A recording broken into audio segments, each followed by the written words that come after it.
한 해가 함께 하시기를 예수님의 이름으로 축복합니다. 옆에 분과 한번 인사하겠습니다. 하나님이 당신을 사랑하십니다.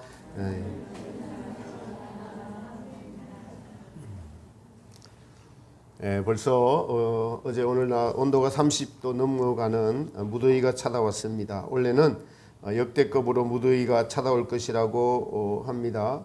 엘니뇨 현상이 서태평양 바다가 수온이 올라가서 일어나는 현상입니다. 어떤 지역은 가뭄이, 또 어떤 지역은 홍수가, 또 태풍이 일어나죠. 뉴스에 유엔 사무총장이 이 상태에서 2.5도가 더 올라간다면은 지구는 돌이킬 수 없는 멸망으로 이를 것이라고 아주 간절한 호소를 하는 장면을 보았습니다. 경제적인 손실을 예상해 보니까 3,000조나 된다고 해요.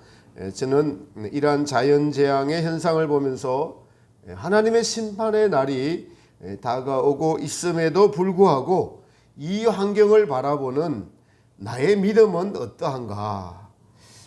주님 오실 때에 기름등불 가득 채운 열처녀가 되어 있어야 하는데 환경의 재앙에도 믿음이 그 재앙이 일어나는 것만큼 민감하게 반응하지 못하는 저 자신을 보면서 주님의 말씀대로 이루어지는 이 마지막 때 환경 앞에 제가 그 말씀이 이끄시는 대로 살지 못하고 있음을 주님께서 조명해 주시고 제가 회개하였습니다.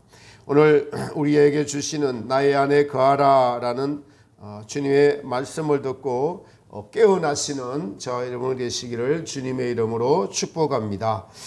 나의 안에 거하는 것은 무엇인가? 고린도전서 15장 부활장에 22절에 보면 이렇게 말씀하세요. 아담 안에서 모든 사람이 죽은 것 같이 그리스도 안에서 모든 사람이 삶을 얻으리라. 아담 안에 있으면은 죽은 것입니다. 우리가 예수님을 믿는다라는 것은 예수님 안에 있다는 것인데 그 말씀은 예수님이 저와 여러분을 위하여 십자가에 죽으시고 그리고 부활하시고 성령님이 우리 안에 계시고 그리고 예수님께서 성천하시고 성령님이 계시고 우리에게 영원한 천국을 주시는 것을 믿고 우리는 예수님의 말씀에 늘 순종하며 살아가는 것이 예수님 안에 사는 것을 의미합니다. 예수님 안에 사는 것, 바울이 예수 그리스도 안에라고 하는 것이 오늘 본문의 제목인 예수님 안에 거하라는 것과 같은 말씀입니다. 사도 요한은 이렇게 아담 안에 살던 사람들의 사례들을 복음서에 기록하고 있습니다. 니고데모의 사례, 수가성 여인의 사례, 굶주리고 가난한 사람들의 사례, 38년 된 병자의 사례, 혈루병 걸린 여인의 사례, 쩔뚝바리의 사례, 가늠하다가 현장에서 잡혀온 여인의 사례, 소경의 사례, 죽었다가 다시 살아난 나사로, 이런 자들이 전부 다 아담 안에 있던 자들인데 이들이 전부 예수님을 만나면서 그리스도 안으로 예수님 안으로 들어와서 예수님을 만났던 삶에 대해서 말씀하고 있는 것이 요한복음의 내용입니다. 그래서 요한복음 15장에 오늘 본문은 하나님 나라에 대한 주님의 종합적인 설명, 종합 세트라고 할 수 있습니다. 본문은 아버지가 농부이시고 예수님은 나무이시고 그리고 우리 성도들은 나무에 붙어있는 가지이다.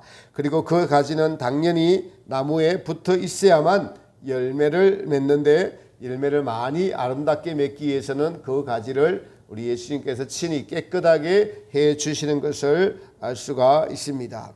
가지가 나무에 붙어 있지 않으면 열매를 맺을 수 없을 뿐만 아니라 그냥 그것으로 끝나는 것이 아니라 사람들에게 넘겨져서 바로 불에 태워진다라고 말씀하고 있습니다.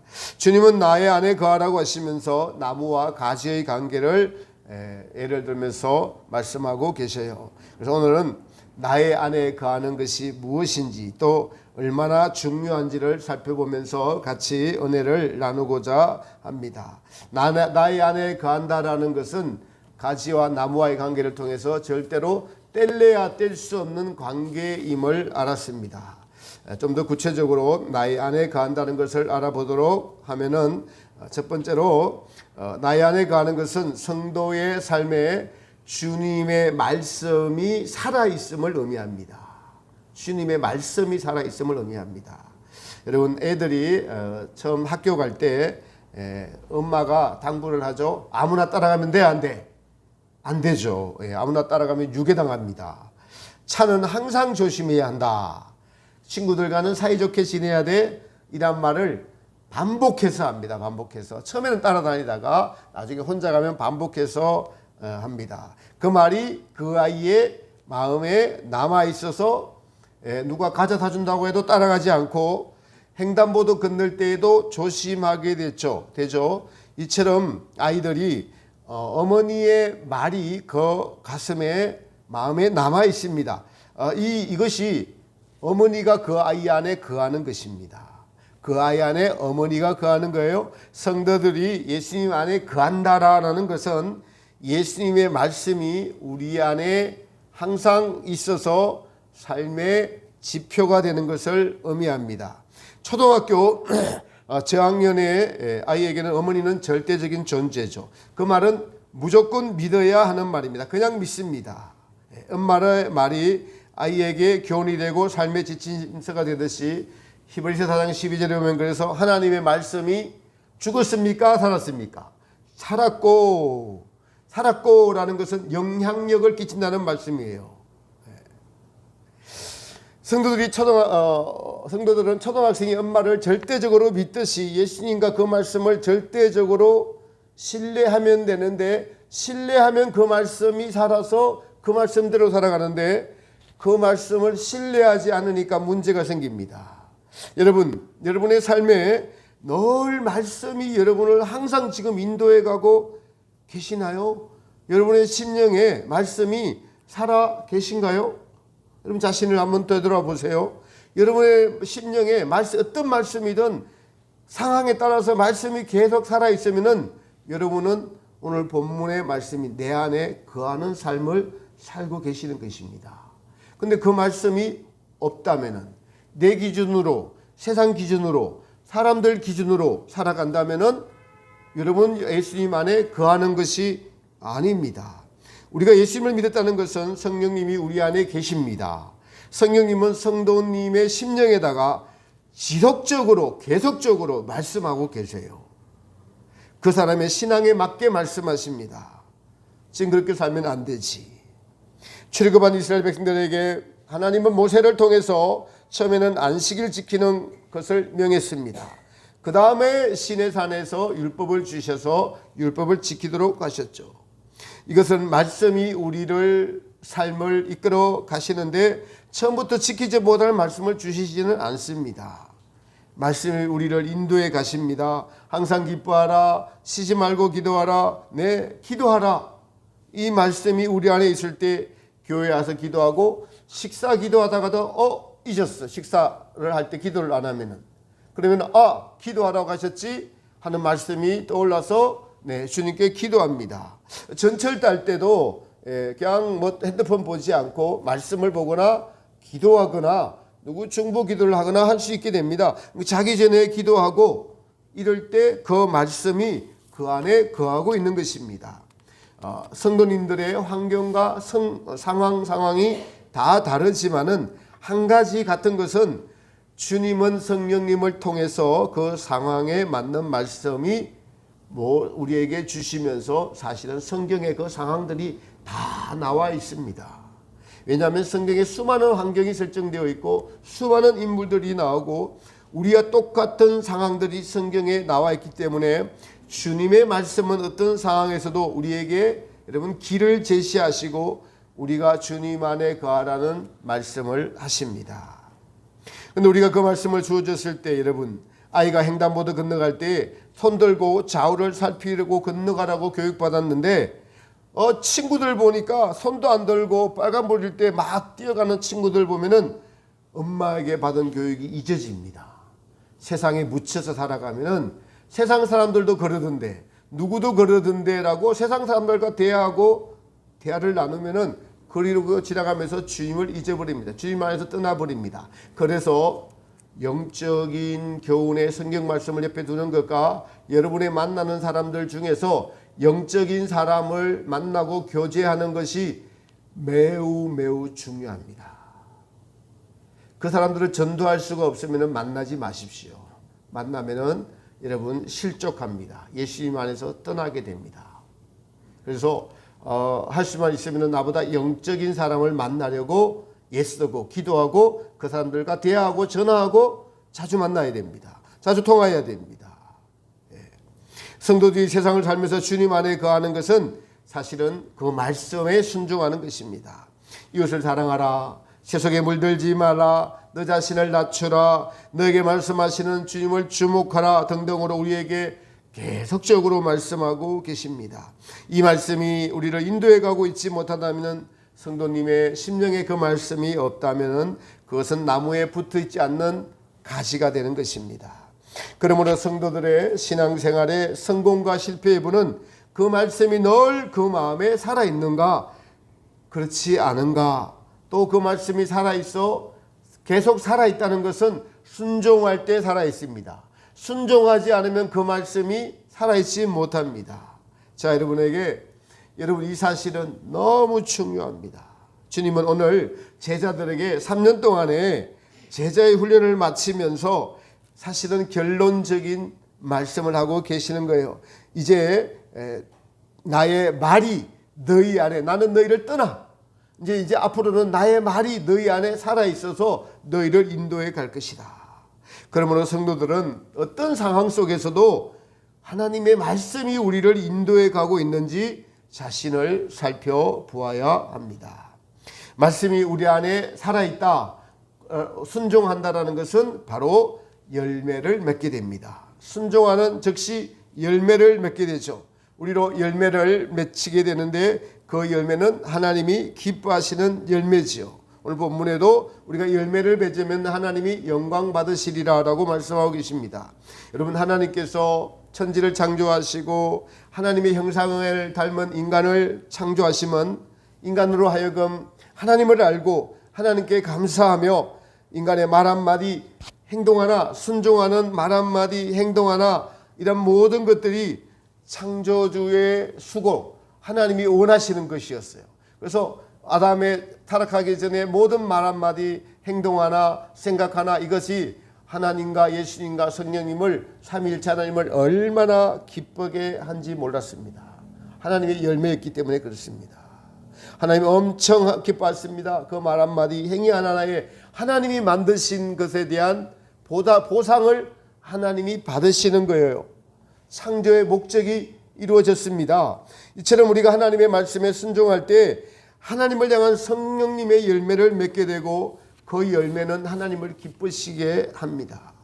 그러므로 성도들은 늘 주님 안에, 주님의 말씀 안에 있어야 합니다. 주님 안에, 주님의 품에 있어야 합니다. 예수님께서 복음서에서 수고하고 무거운 짐진 자들아 다 내게로 오라, 내가 너희를 쉬게 하리라. 다 내게로 오라, 내가 너희를 쉬게 하리라. 나는 모든 것을 다 품을 수 있단다. 예수님 품으로 나오라고 하십니다. 그 품에는 쉼이 있습니다. 안식이 있습니다. 누구도 위로해 주지 못한 것을 위로해 주십니다. 여러분, 요한복음에 나오는 모든 사람들의 사례들을 보면은 모두가 주님 앞에 다 나와서 병치료를 받고 해결을 받고 제사함을 받은 분들의 사례들입니다. 니고데모가 복음에 대해서, 하나님에 대해서, 거듭남에 대해서 엄나오고 있던 것들이 주님의 말씀으로 해결을 받았습니다. 남편이 5이나 있던 사마리아 여인이 생수이신 예수님을 만나서 구원을 받고 인생이 바뀌었습니다. 여러분, 한 주간 수고하고 무거운 짐을 지고 지금 오셨죠. 경제적인 고통이 있고 가족 간에 또 갈등이 있을 수가 있고 회사 생활에서의 직무의 스트레스가 있을 수가 있습니다. 가장으로서의 무게가 또 얼마나 큽니까? 또 병이 걸리셔서 고통받고 계시는 분도 계시죠. 이런 그 모든 것을 가지고 주님께 나아가고 고침받고 치료받는 것이 바로 먼저는 예수님 안에 거하는 것입니다. 여러분, 우리 예수님께서 십자가상에서 두 팔을 벌려서 못 박히신 손을 그 손을 보면은 앞으로 내밀고 계세요. 우리를 향하여서 두 팔을 내밀면서 다 내게로 오라, 내 안에 거하라라는 뜻입니다. 그 안에서 우리의 죄의 짐을 그 안으로 우리 주님은 가져가시면서 이 세상에서 가장 위로받고 안식이 있고 따뜻하고 변함이 없는 사랑의 품, 그 품으로 안아주시는 분이 바로 십자가에서 팔 벌리신 예수님의 팔입니다. 이것이 우리가 그 안에 거하는 것입니다. 그 말씀이 내가 너희를 쉬게 하리라, 내가 너희를 안아주리라, 너희 죄를 내가 다 안아주리라. 우리가 죄에 눌려 있을 때에도 주님은 내가 너를 위하여 죽었노라는 또 그 말씀으로 우리에게 다가오셔서 우리를 치료하시고 다시 우리를 살리시고 그 말씀에 거하게 하시는 분이십니다. 우리가 예수님 안에 거하는 순간 그 말씀이 우리 안에 거하고 우리가 그 말씀을 순종하며 늘 쫓으려는 그 삶을 살 때에 우리는 자연적으로 나도 모르게 성령님의 열매를 맺게 됩니다. 성령님의 열매를 맺게 되면은 반드시 하나님의 사랑과 하나님의 기쁨이 그 안에 있습니다. 오늘 본문 9절 10절에 11절에 보면은 이렇게 기록하고 있습니다. 아버지께서 나를 사랑하신 것 같이 나도 너희를 사랑하였으니 나의 사랑 안에 거하라. 내가 아버지의 계명을 지켜 그의 사랑 안에 거하는 것 같이 너희도 내 계명을 지키면 내 사랑 안에 거하리라. 먼저는 사랑입니다.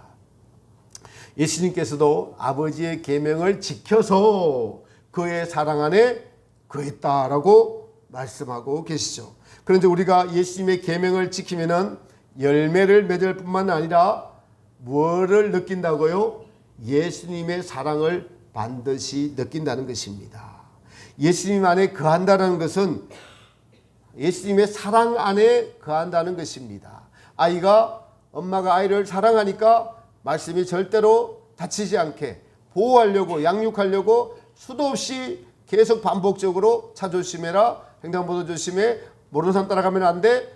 사랑하기 때문에 계속 그 말을 하니까 그 말이 그것이 사랑이 되어서 그 아이에게 지침서가 되듯이 예수님의 말씀은 그 안에 사랑이 있어 우리가 그 계명을 지키면은 그 사랑 안에 있게 되고 그 사랑을 경험하게 된다는 거예요. 체험하게 된다는 것입니다. 여러분, 사람들도 어렸을 때 할머니 사랑이나 부모님 사랑 많이 받으면은 사랑을 많이 받은 분들이 사랑을 베풀 수 있게 된다고 합니다. 좋은 인성을 가지게 된다고 해요. 이와 마찬가지로 영원히 변하지 않을 참 사랑이신 예수님의 그 사랑을 체험하고 느끼게 되면은 우리 주님이 우리를 얼마나 사랑하시는지에 대한 그 사랑을 경험하게 되면은 우리는 그 사랑을 떠나고 싶어 하지 않고 그 사랑 안에 머물고 싶은 자신을 발견하게 됩니다. 자꾸 그 사랑을 찾게 되고 그 사랑을 거하고 싶고 그 사랑이 얼마나 좋은지를 더 경험적으로 자꾸 알아가게 됩니다. 그것은 예수님의 계명에 순종할 때 그 사랑 안에 거하게 되는 것이죠.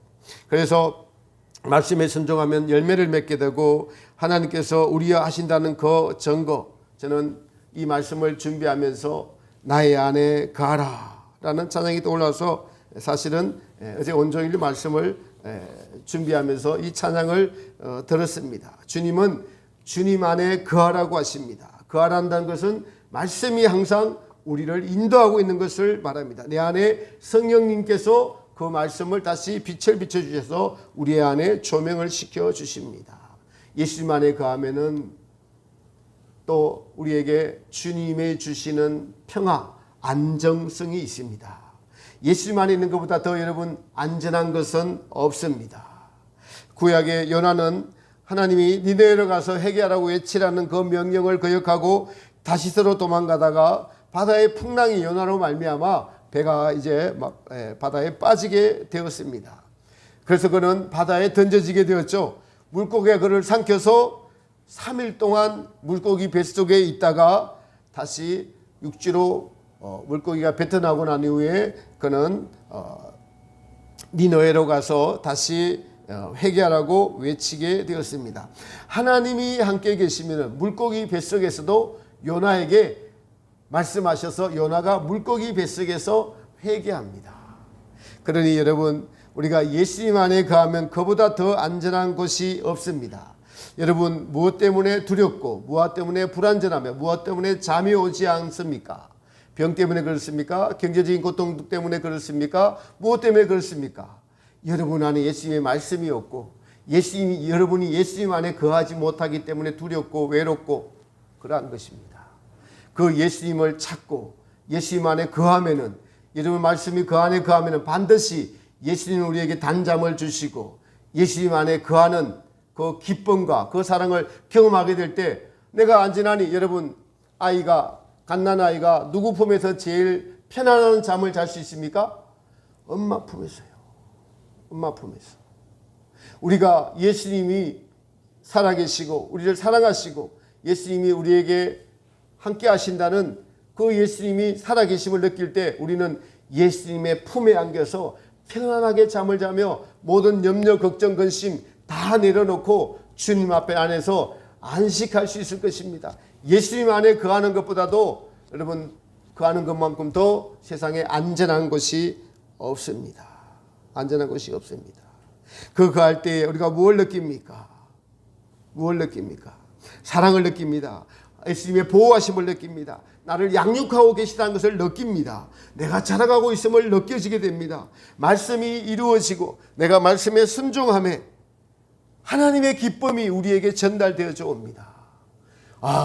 내가 내 힘으로 되지 않는데 내가 겸손하려고 해보니까 이 겸손하려고 하는 것 자체가 성령님으로부터 오신 말씀이고 그 말씀에 나의 의지를 들여서 순종해 보니까 하나님의 아들, 하나님이 사람이 되신, 예수님이 사람이 되신 그 겸손이 얼마나 위대하고, 그래서 여러분 겸손하면은 모든 사람과의 관계에서 아무런 문제가 없습니다. 노 프로블렘이 아무런 문제가 없어요. 내가 겸손한데요. 우리가 교만하니까 사람과의 관계에서 문제가 생기는 것입니다. 이렇게 말씀이 우리 안에 거하면은 우리가 여러분 하나님 안에서 안식을 얻고 기쁨을 얻고 말씀이 무슨 의미인지 무슨 뜻인지 왜 그래서 이 말씀을 우리에게 주셨는지 경험적으로 체험적으로 알게 되는 것이 바로 예수님 안에 거하는 것입니다.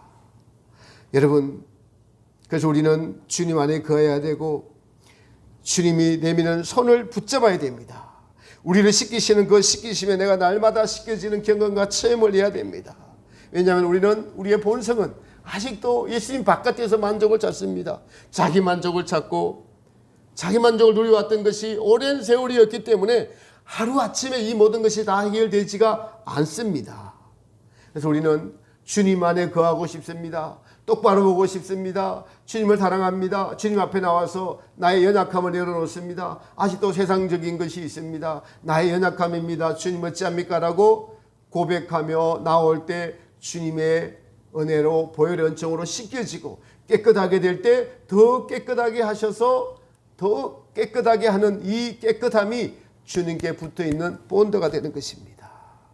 그래서 여러분, 근데 반대로 주님을 떠나서 한 모든 말과 행위들이 주님의 마음을 아프게 한다는 사실을 여러분 우리가 아는 것입니다. 여러분, 가장 사랑하는 자녀가, 가장 사랑하는 남편이나 아내가 여러분에게 모진 말을 했을 때, 특히 혹시나 그런 말 안 들으셨을 건데 나를 왜 낳았냐고, 왜 낳았냐고 이런 말을 들을 때 너무 모진 말이죠. 모진 말입니다. 여러분, 제가 왜 이 말 말씀하신 줄 아세요? 우리 주님이 우리를 위해 십자가에 죽으셔서 피 흘리시면서 우리를 낳으셨는데 우리가 주님을 떠날 때마다 주님의 마음을 아프게 합니다. 교회 시대 이긴 자들, 성장한 자들은 이 마음을 알았습니다. 그래서 예수님의 마음을 아프게 할 수가 없는 거예요. 예수님 말씀에서 떠나면은 예수님이 상처받으세요. 여러분, 사랑은 다 품어주지만은 예수님의 사랑이 상처받습니다.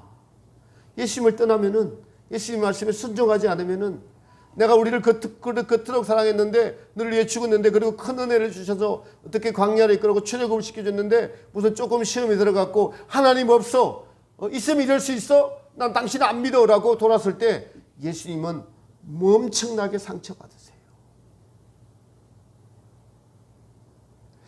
우리가 주님을 떠나 있으면 주님이 마음 아파하십니다. 이걸 어떻게 합니까? 우리가 사람에게 버림받은 아픔, 이별의 아픔, 사랑하는 사람을 먼저 보낸 슬픔과 아픔, 또 사람들에게 거절당한 아픔. 예수님이 십자가에서 우리를 향해서 팔을 내밀고 계시는데 우리가 그 팔을 외면하면요, 예수님이 거절당하시는 거예요. 우리는 예수님의 내민 손을 얼마나 자주 거절했는지요. 우리가 예수님을 버립니다. 예수님도 아파하세요. 주님 십자가에서 너의 모든 죄를 다 용서하노라 하시면서 우리에게 못 박힌 손으로 팔을 내밀고 계십니다. 우리가 그 예수님을 만나야 합니다. 너의 모든 약함과 상처와 이것마저도 내가 다 끌어안고 치유할 수 있으니 다시 내게 돌아오라고, 내 안에 거하라고, 나 안에 들어오라고 하시면서 주님의 팔에 안기라고 우리에게 계속 팔을 내밀고 계십니다. 주의 친절한 팔에 안기세, 그 크신 팔에 안기세. 나의 안에 거하라는 말씀을 준비하면서 주님이 찬양을 주셔서 이 찬양을 한번 하고 싶었습니다. 네. 제가 잘하지 못해서 한번 음원을 한번 틀어보겠습니다.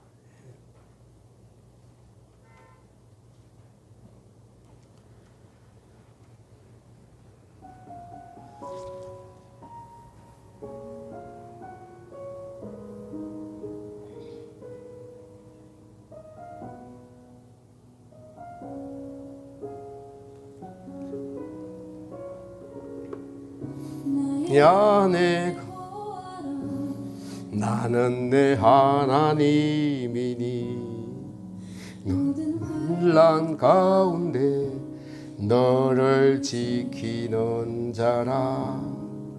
두려워 말라이 말라 내가 널 도와주리니. 놀라지 말라 내 손 잡아주리라. 나의 안에 거하라. 나는 내 하나님이니 모든 환난 가운데 너를 지키는 자라. 두려워 말라지 말라 내가 널 도와주리니. 놀라지 말라 내 손 잡아주리라. 내가 너를 지명하여 불렀나니 너는 내 것이라. 내 것이라 너의 하나님이라. 내가 너를 보배롭고 존귀하게 여기노라. 너를 사랑하는 내 여호와라.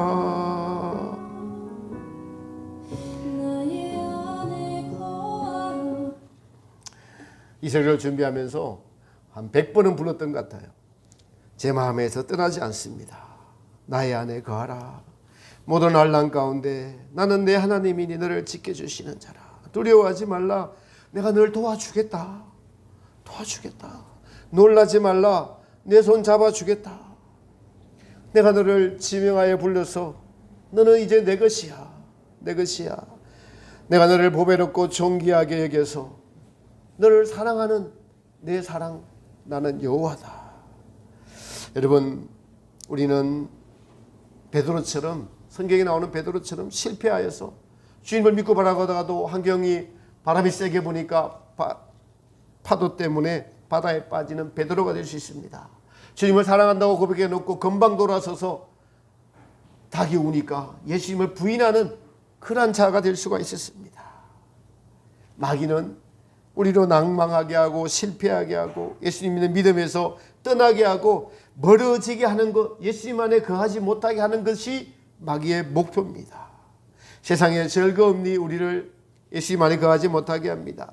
또 지나친 세상의 염려와 걱정이 우리를 주님 품으로 들어오지 못하도록 하는 것입니다. 너무 지나치게 생각하는 어려운 일들이. 그런데 지금 이 자리에 계시다면, 이 말씀을 듣는다면 여러분 예수님 품으로 나오십시오. 예수님 품에 거하십시오. 예수님 품은 항상 열려 있습니다. 십자가를 바라보면은 항상 팔을 벌려서 우리를 안아주시고 다 내게로 오라. 내가 너를 안아주겠다. 세상의 모든 죄와 수고와 아픔을 다 끌어안으시겠다는 주님의 십자가의 그 내민 손을 보고 그 안으로 들어가시기를 축복합니다. 정말 심각하게 들어야 될 말씀이 있습니다. 우리가 예수님 안에 거하지 못할 때의 삶에 대하여 주님은 엄하게 말씀하세요. 15절 하반절과 16절에 나를 떠나서는 너희가 아무것도 할 수 없습니다. 사람이 내 안에 거하지 아니하면 가지처럼 밖에 버리어 말라지나니 사람들이 이것을 모아다가 불에 사르느니라. 예수님을 떠나서 한 모든 행위들은 여러분 심판받아야 된다는 것이에요. 우리는 예수님의 사랑으로 말미암아 천국 백성이 되었습니다. 천국 백성이 되었지만 이 땅에서 주님을 떠나서 한 행위들 모두가 심판받을 행위입니다. 그래서 이 세상에서 깨달으라고 주신 벌의 심판도 있습니다. 근데 그 말씀을 듣기를 싫어해요. 여러분, 제가 2주 전에 하나님의 죄와 벌, 구원, 하나님의 구원에 대한 말씀을 전했는데 사람들이 안 봐요. 그냥 예수님께서 낫게 해주겠다는 설교는 많이 듣습니다. 사실은 죄와 벌, 긍휼 이것이 더 중요한 말씀이에요.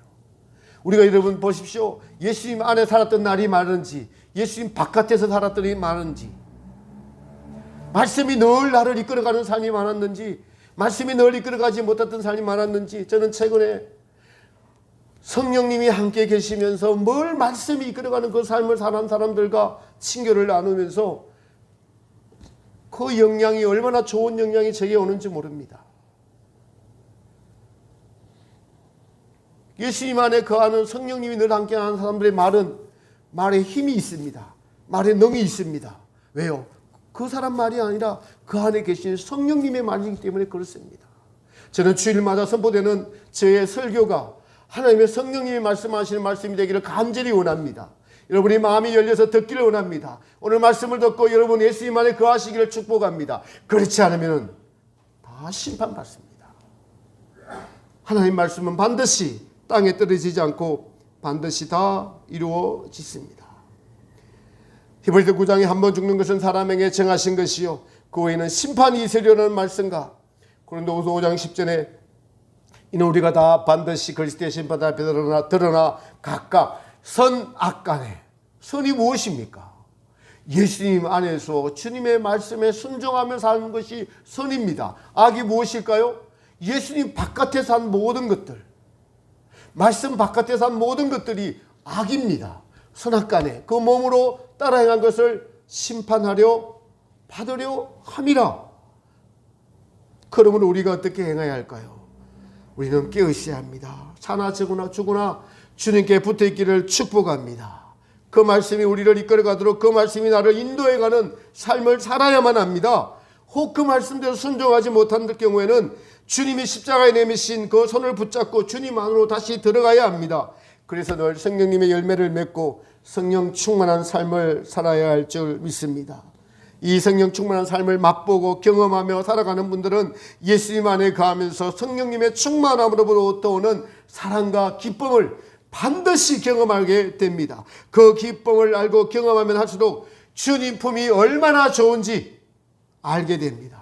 사랑하는 정화교회 성도 여러분, 우리는 그 주님 품이 얼마나 좋은지 경험하고 사랑하고 그 사랑이 우리 삶에서 가족에게 나타나는 귀한 삶이 되시기를 주님의 이름으로 축복합니다. 이것이 살아있는 믿음입니다. 이것이 주님이 원하시는 교회의 모습입니다. 요한복음 15장의 이 종합적인 말씀이 우리의 삶의 경험이 되어야 할 줄 믿습니다. 이 경험을 날마다 하시길 바랍니다. 주님 안에 거하십시오. 그 말씀이 여러분을 저를 이끌어가도록 자신을 들으십시오. 주님의 사랑과 기쁨을 반드시 경험할 것입니다. 더불어 우리는 이것이 주님 안에 살아있는 신앙이요 이 마지막 때 예수님 안에서 주님 말씀 안에 거할 때 이 마지막 때를 준비하면서 주님 오심을 정말 기다리면서 주님이 원하시고 기뻐하시는 삶을 살고 사명을 감당할 수 있는 이 정화교회를 세우신 주님의 그 사명을 감당할 수 있는 귀한 말씀이 될 것입니다. 오늘 말씀을 듣고 여러분 왔다 그냥 가지 마시고 주님 안에 사랑하면 그 사랑 안에 주님의 말씀 안에 거하는 삶이 되기를 결단하는 저 여러분 되시기를 다시 한 번 더 주님의 이름으로 축복하며 부탁을 드립니다. 찬송가 417장 찬양하면서 봉헌하겠습니다.